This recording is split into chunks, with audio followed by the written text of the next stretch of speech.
In serene tropical Kochi, where tranquil backwaters flow seamlessly towards the stunning palm-fringed coastline, one might still glimpse the old Kerala, the one immortalized in travel brochures as God's own country. Here, in the shadow of the Chinese fishing nets that have dangled over the shores for centuries, a Hindu temple's bells chime in distant conversation with the muezzin's call from a mosque.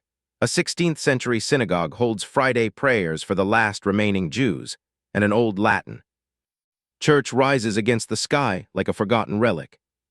This is the syncretism mentioned in social studies textbooks and cacophonic TV debates. This is the state touted as a melting pot where people of different faiths happily celebrate each other's festivals. Yet beneath this postcard serenity, fissures are appearing. In the bustling markets of Mattancherry last summer, a local fisherman, a sprightly man named Rajan Panikar, with calloused hands from years of hauling in fishing nets, leaned in. "The numbers are changing," he said, glancing at a group of young men in skullcaps haggling over dates. "Soon we'll be the minorities in our own land." Rajan, a Hindu from the Ajava community, wasn't alone in his unease. Across Kerala, a state long hailed for its communal equilibrium, anxieties over demographic changes are growing. With the Muslim population edging upward, projected to approach 30% in recent estimates, demands for administrative redrawing and enhanced reservations are stoking fears among Hindus and Christians that their rights, cultural freedom, and access to resources could erode. It's a narrative that echoes far beyond Kerala's verdant hills, resonating with broader Indian debates on identity, equity, and the perils of majority-minority reversals. The numbers don't lie. Perhaps you are wondering, why focus on a small state in the southern nook of India? After all, isn't the Muslim population growing rapidly across India? What's so special about Kerala? Well, here's the crux of the matter. Whenever the issue of Islamic and Christian fundamentalism in India comes up, the liberal commentariat showcases Kerala as a shining example of syncretism. In their view, it's a state with a significant Muslim and Christian population, and yet everyone lives in harmony. In fact, they assert it is desirable to have a sizable minority that cancels Hindu majoritarianism. They claim, wrongly of course, that Kerala's high human development index is due to the large Christian and Muslim population, and that it would be even better if they outnumber Hindus. Well, that is precisely what is about to happen in Kerala. With a dramatic decline in the Hindu population and a proportionate increase in the Muslim population, the much-hyped syncretism of the liberals is disappearing like mist on a sunny morning in Kochi. The 2011 census painted a picture of balance: Hindus at 54.73%, Muslims at 26.56%, and Christians at 18.38%. But fertility trends and migration patterns are reshaping the canvas. In 2021, while 104,000 new people were added to the Muslim population, the Hindu population increased by just 199, and the Christian population decreased by 6,218. By 2023, estimates from the Kerala Migration Survey suggest Hindus have dipped to around 53.2%, Muslims risen to 29.3%, and Christians fallen to 16.9%. Live birth data tells a starker story. In 2019, Muslims accounted for 44.4% of births, far outpacing their population share, while Hindus and Christians lagged at 41% and 14.3% respectively. Projections indicate a Muslim plurality by mid-century, though Kerala's overall fertility rate hovers below replacement levels for all groups, signaling an aging society rather than explosive growth. These shifts aren't mere statistics. They're kindling unease in a state where religious identity intertwines with politics, economics, and daily life. The equation is simple. As the Muslim population increases, Hindus are staring at marginalization in all spheres of life in Kerala. The divide and rule game of subcontinental Muslims take the recent clamor for bifurcating Ernakulam district, Kerala's bustling commercial heart. In early January 2026, the Kerala Muslim Jamaat, a prominent community organization, publicly demanded the split, proposing a new district centered on Hindudvesha. They cited demographic changes and evolving social conditions as rationale, framing it as a bid for balanced development. But their demand has a veiled intent. Hindudvesha and surrounding areas have seen a surge in Muslim settlement, and a new district could consolidate. Influence in a region where Muslims now form a significant bloc. It's about creating Islamic enclaves, one Christian leader in Kochi told me, echoing sentiments in the local media. For Hindus, who form a slim majority in Ernakulam at around 46%, and Christians at 38%, this feels like a prelude to dilution, fears amplified by national narratives of demographic invasion. These fears aren't baseless. The proposal to bifurcate Ernakulam echoes the 1969 formation of Malappuram, the first district created in an Indian state with a specifically designed Muslim majority, a precedent for administrative gerrymandering along religious lines. Coming just over 2 decades after the Muslims of the Indian subcontinent, including those from Kerala, had voted, agitated, rioted, and killed Hindus. For the creation of Pakistan, this was seen as yet another separatist demand from the Islamists. According to a senior left leader, Palali Mohammed, before independence, the strongest demand for a separate nation as Pakistan came from Kerala's Malappuram district. He explained why Kerala Muslims were at the forefront of breaking India. The separatist Muslim League advocated for the formation of Pakistan. This demand was most strongly raised in the Malappuram district in the country. At that time, prominent members of the Muslim community supported British rule.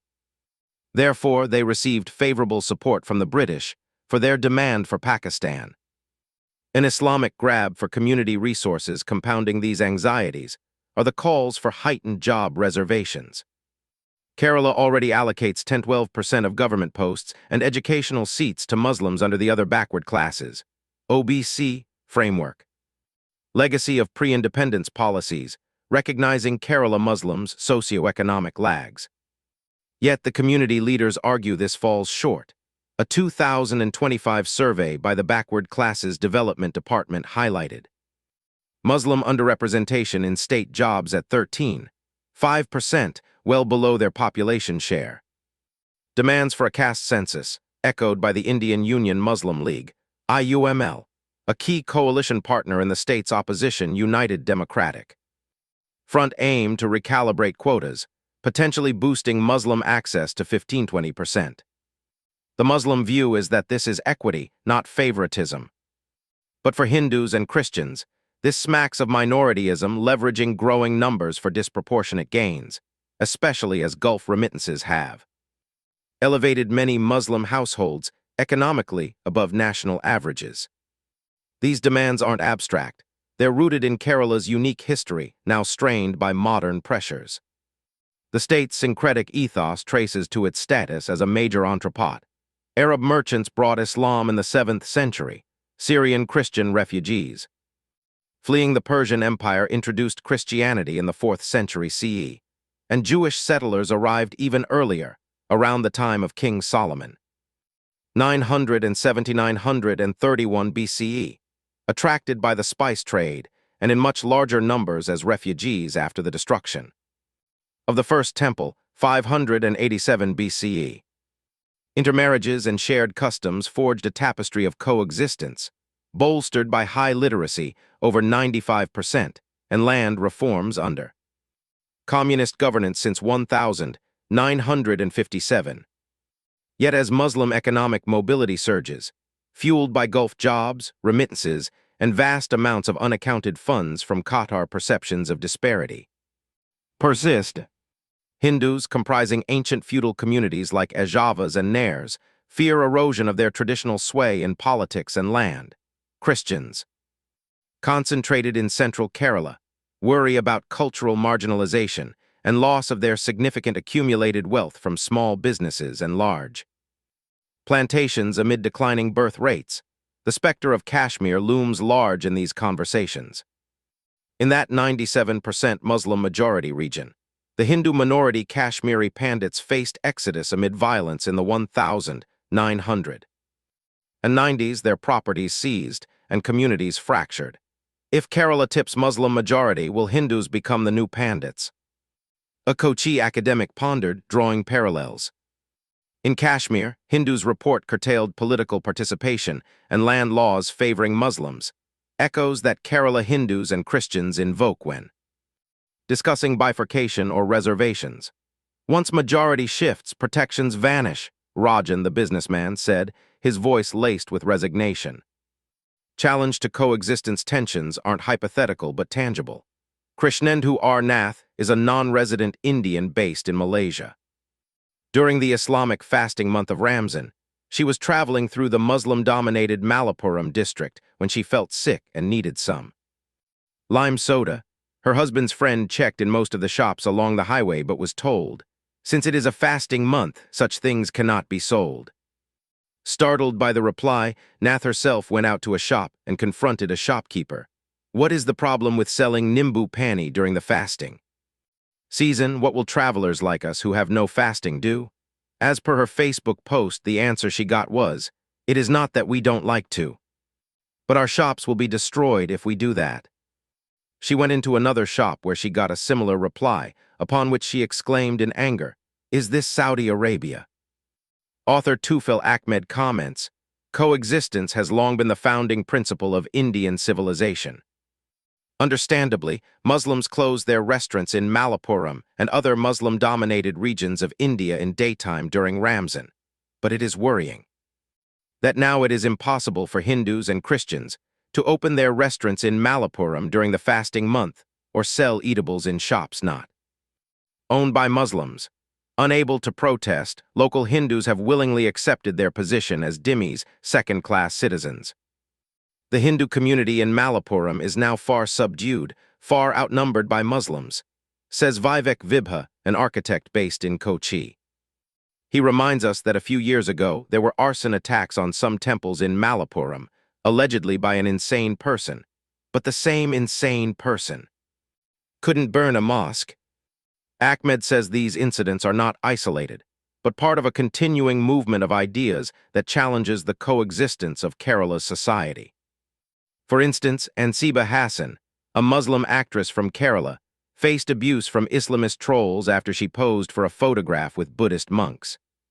She was forced to remove the photograph from her Facebook page. Actress Nazria Nazim was targeted for hurting religious sentiments because she did not wear the hijab in real life. Penchant for jihad, this jihadist version of Islam, has manifested in flashpoints like the Munambam land dispute. In Ernakulam district, a 404-acre tract claimed as Islamic property by the Kerala State Waqf Board pitted mostly Christian residents against the claim, asserting it was gifted and sold decades ago. The Kerala High Court ruled against the board in 2024, criticizing procedural lapses, but the episode inflamed communal rhetoric. Social media buzzed with accusations of land jihad, a term that is derided by liberals but proved uncannily prescient in Munambam. Meanwhile, the Bharatiya Janata Party, BJP, historically marginal in Kerala, gained its first Lok Sabha seat in 2024 by representing Hindu anxieties, allying with Christian factions wary of Muslim assertiveness. And adding to the growing list of Islamic jihadist activity is the disproportionately large number of Muslim youth from Kerala who have joined or tried to join the Islamic State. This hardcore Islamic terror group is on a mission to establish the Holy Caliphate across the world. Between 2017 and 2019, as many as 149 people from Kerala joined the terrorist group. This fatal attraction among Kerala Muslims for the Islamic State vindicates Communist Chief Minister V. Achyuthanandan, who in 2010 warned that Muslims were trying to turn Kerala into an Islamic state via love, jihad, the conversion of non-Muslim women by trapping them in affairs. The veteran politician said extremist groups in the state were trying to multiply Muslim numbers in the state by influencing youth of other religions and converting them by giving money, marrying them to Muslim women, and thus producing kids of the community. In a way, the veteran leader was endorsing the concerns expressed by the Kerala High Court, which in August 2009 asked the state police to probe if there was an organized racket working to lure youth for conversion using love and money. With competing religious groups vying for an ever larger share of a very small pie, Kerala has long been a polarized society. But with the so-called Muslim minority now presenting unreasonable demands, this polarization risks unraveling Kerala's social fabric. As demands escalate, resentment brews. Christians, once allied with Muslims against Hindu dominance, now eye IUML's outsized influence in the ruling coalition with suspicion. Hindus, traditionally fragmented by caste, unite under fears of appeasement. Sporadic incidents, vandalism of temples, disputes over festival routes hint at brewing strife, though nothing yet rivals the riots seen in places like Bengal, Delhi, and Karnataka. The irony is poignant. Kerala's Muslims, the most prosperous segment of their community nationally, stand to lose most from a Hindu Christian backlash. Their remittances fund mosques, schools, and businesses, thriving in stability. Polarization could deter investment, disrupt migration, and invite national interventions, as seen in Kashmir. We're all in the same boat, a Muslim entrepreneur in Malappuram reflected, his warehouse stacked with Gulf-imported goods. If it sinks, no one wins. The path forward as the sun sets over the backwaters, one hopes the murmurs of anxiety give way to renewed harmony. For in Kerala, as in any mosaic, the beauty lies not in uniformity, but in how the pieces fit together.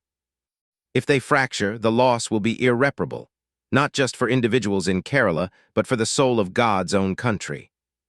If jihad wins and Kerala fails, it will be a huge slap in the face of the liberal commentariat, which has for decades peddled the line that a Hindu majority is not a desirable ingredient for a thriving democracy in India. In fact, it is becoming clear to ordinary Indians across India that only if Hindus are a majority can democracy and free speech remain sustainable. For in areas where Hindus have become a minority, such as Kashmir, parts of Bengal, Malappuram in Kerala, Kanyakumari in Tamil Nadu, and the Northeast, either Sharia or church-based Christian fundamentalism rules. The Hindu has become marginalized,